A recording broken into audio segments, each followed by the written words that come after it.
Hello people, welcome back to another video, and we're going to jump straight in on the A3. Nice decent gap in front of us. It's about 3 vehicles in particular. First, this one here, he does a reasonable job actually. Gets over, he gets past us quickly, gets in that gap. Now the gap is not so large, and then we get another car who decides to fit into that, just passing the 300 marker. Those two not too bad, but it's this one here to me was the problem.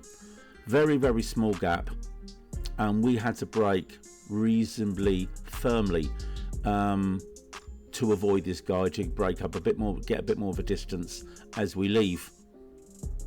So the last one there was a no-no for me. The other two not so bad. First one was actually okay. Now if we look at the back here, you'll see that pickup comes past quite quickly, knows where they're going, it does see the gap, so it gets on with it as I would like it to do. Now the second car there, look, not so much so, dragging their feet a bit, but they still get in the gap reasonably well. And that third one there, it is gunning it. Now I don't understand with this car here in the middle lane now, him, why didn't he just get into the gap? He knows he's left it late, big gap there that he could just fit into, but no, got to get past the learner car as you saw from the front view to be in front of us into a gap really which didn't exist, not for him. But as we move on, there's another car I know that even probably done worse than that one. This Mercedes here is indicating and left it really, really late to get into that gap to leave. Very, very planning in my opinion. Look how close he gets. Quite dangerous. And that was in about half a car length. The camera really doesn't do it justice. And he does back off a wee bit, but as we move on, he goes on to overtake us, which is absolutely fine by me with someone like that. But that was poor again. Okay, on this particular clip here, this is what happens basically when you don't pay attention whilst you're driving on the road. And one of the reasons why using mobile phones whilst driving is banned, of course, and you get yourself in trouble. Now what this particular individual was doing, I don't know. Not paying attention, most certainly. You'll see the car shortly. I'm going to let it play out and see what you think. This is the car in question coming up. I'll highlight it.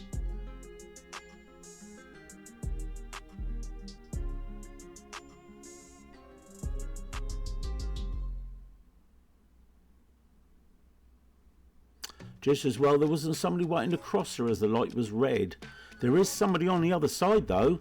You'll see them cross shortly. I think it's 2 carers looking after an individual. They're walking him across and helping him, looking after him. And as they pass the car on the inside, the lady in question inside, obviously a little bit shaken there because she just opened the doors in front of them, which they have to sort of ease their way around. So she's obviously in a little bit of shock there. Wasn't expecting any of that. I was actually going to get out and see if she was okay, but before I could do that, she's away already, even with the damage. I mean, that's not looking too hot, is it? But she's not bothered about that. She seems very, very eager to get the car off the main road, even while she's in a little bit of shock. What do you think she was up to, I wonder? Anyway, on the next. Okay, so we're clear. Cyclist coming down the road. I remember used to doing this when I cycled as a kid until I fell off and learnt my lesson the hard way, but people still do it. I suppose it's up to them at the end of the day. Riding the bike, look, no hands on the phone. Although I didn't have a phone in my day, I did used to do it with no hands, and I paid the price for it. Up to him at the end of the day, up to him. He can take the risk, it's his life. If he wants to fall off and hurt himself, crack on. All you got to do is hit a pebble wrong. Anyway, on to the next. Okay, what we've got is an interesting one here. We've got a car that wants to do a parallel park. We come across this a lot on the road. I'm sure you come across it too. Not this one here going around, the one in front of us that's indicating. Just had a silver car pull up there on the left, and this guy getting out, very smart attire. He's decides he's going to help this lady. She's just started to reverse as that car was coming past. Yeah, so she's causing a bit of congestion while she's trying to do this. Not much she can do about that if she's trying to get in. The only thing you hope she can do is get it first time, really. And I'm afraid that's not what happens. So another bite of the cherry The guy's still trying to help out a wee bit. I'm not entirely sure he's helping the situation, but he's done helping now. He's still looking. Is there anything else I can do? Maybe get her out of the car and do it yourself. So look at this Mercedes that's come up the other side. That's parking in the space in front of that silver car, and the Mercedes actually gets in there first go, really. I do realise when we go past it, though, I think it's a little bit in the bike lane. There's a lanes there for for motorbikes to park. I think he pinches a bit of that. But anyway, he does get into the space first time. So that's it. That's what you really want, so it doesn't hold traffic up too much. But this person here is really having a problem with this parallel park, and still really doesn't get it there too well.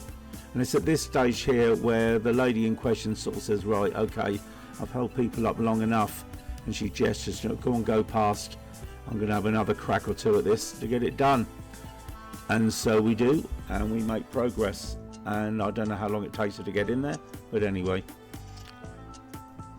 Okay, on to the final clip. We're going through Richmond Park here, which is a nice place to drive through. 20-mile-per-hour speed limit, although some people don't adhere to it.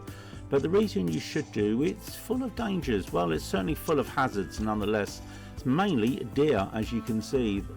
They're not fear of cars at all in this park. It's where they were reared, I suppose. And there was one there. Is there going to be any more? Always wait for it. You just never know. That's two. Any more? Look on the right. You can just see someone picking up and then going across. Any others? Scan, scan, scan. Looking pretty much okay. Now, as we move off down the road here, maybe that's the last of them, maybe not. It turns out not to be the case. You've got to keep scanning through this park, and like I say, it's why it's restricted to 20 for obvious reasons. You've got joggers, cyclists, and wildlife. And it's quite nice to go through. There are two more on the right. There's one, and decides to go across. And the other one has got his head up, so we're looking, we're checking, we're looking, then head goes down. It's normally a sign it's not going to make a bolt for it. Now as we move further on down here, we've got some more that go across the road. Again, you've always got to keep your eyes peeled in here. And it's not just that, it's on the main road as well. Dangers come in many forms, hazards come in many forms. There they are on the left. Look, they've got the heads up. That's always a good sign they're going to make a bolt for it. Anyway guys, thank you for watching. I appreciate you watching. Please subscribe, like the videos, so I can keep on producing more for you. And thank you very much for watching. Take care, and I'll see you again on the next video.